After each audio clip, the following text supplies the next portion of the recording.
bohong. Aku hanya memikirkan satu peraturan penting. Kenapa kau lakukan hari ini kalau kau bisa melakukannya besok? Hahaha. Few moments later.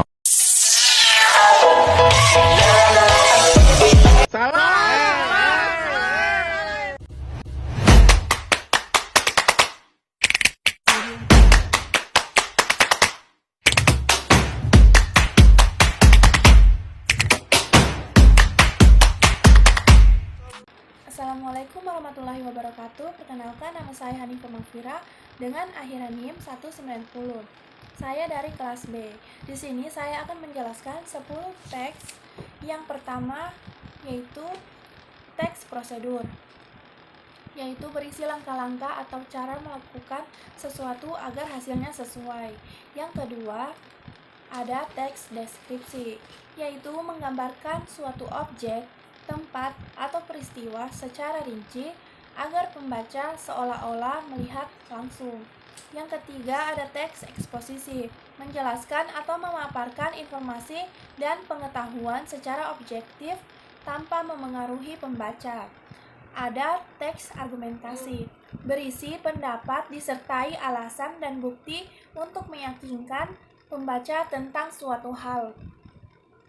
Selanjutnya ada teks biografi, menyajikan perjalanan hidup seorang tokoh, biasanya tokoh terkenal dari lahir hingga pencapaiannya. Selanjutnya ada teks laporan hasil observasi, menyajikan hasil pengamatan terhadap suatu objek atau fenomena secara sistematis dan faktual. Selanjutnya ada teks persuasif, yaitu bertujuan membujuk atau mengajak pembaca agar mengikuti pendapat atau melakukan sesuatu. Teks berita atau laporan, menyampaikan informasi tentang peristiwa aktual yang benar-benar terjadi. Ada teks narasi, yaitu menceritakan rangkaian peristiwa atau pengalaman yang memiliki alur, tokoh, atau latar.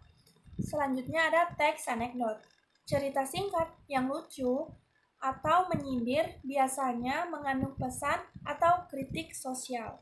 Baik, selanjutnya saya akan menceritakan cerita pendek yang berjudul Sehari di Sekolah Harapan Bangsa, yang di dalamnya terdapat teks-teks yang saya bacakan tadi. Baik, pagi itu matahari bersinar lembut di langit biru. Raffi berjalan cepat menuju sekolahnya, Sekolah Harapan Bangsa. Ia membawa semangat baru karena hari ini sekolahnya akan mengadakan kegiatan gerakan sekolah bersih. Halaman sekolah tampak hijau dan asri. Pohon-pohon rindang berbaris di tepi jalan. Bunga warna-warni bermekaran di taman dan udara terasa segar setelah sehujan semalam. Pagi itu, kepala sekolah mengumumkan melalui pengeras suara. Perhatian seluruh siswa, hari ini kita akan melaksanakan kegiatan gerakan sekolah bersih. Kegiatan ini diliput oleh wartawan lokal untuk dimuat di buletin kota. Sebelum memulai, guru menjelaskan langkah-langkah kegiatan. Yang pertama, kumpulkan sampah di sekitar kelas. Yang kedua, pisahkan sampah organik dan anorganik. Yang ketiga, bersihkan meja, kursi, dan papan tulis. Dan yang terakhir, laporan hasil kerja dikumpulkan kepada guru piket. Setelah kegiatan selesai, Raffi menulis laporannya. Hasil observasi menunjukkan bahwa lingkungan sekolah menjadi lebih bersih, sampah plastik berkurang 70%, dan taman terlihat lebih terawat. Raffi menambahkan penjelasan. Kegiatan seperti ini penting untuk menumbuhkan kesadaran lingkungan sejak dini. Dengan menjaga kebersihan, kita juga menjaga kesehatan dan keindahan sekolah. Ia menulis pendapatnya. Menurut saya, menjaga kebersihan bukan hanya tugas petugas kebersihan, tapi tanggung jawab semua warga sekolah. Tanpa kerjasama, lingkungan yang nyaman tidak akan tercapai.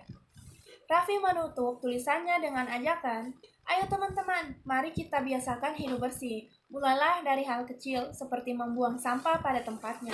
Setelah kegiatan, Raffi melihat papan mading di sekolah. Di sana tertempel biografi Ki Hajar Dewantara, sang pelopor pendidikan Indonesia. Ia membaca dengan kagum bagaimana perjuangan beliau mendirikan taman siswa demi pendidikan mereka. Saat Raffi sedang menulis, temannya Dimas datang sambil tertawa. Vi, aku ikut bersih-bersih juga, tapi sapuku malah patah. Raffi membalas sambil terkekeh. Pantas saja lantai kelasmu masih kotor, yang dibersihkan malah sapunya. Kegiatan hari itu berjalan lancar. Raffi pulang dengan hati senang membawa pelajaran bahwa kebersihan dan kerjasama adalah bagian penting dari kehidupan sekolah yang bahagia. Baik, sekian cerita dari saya. Sekian saya ucapkan terima kasih. It's the sun.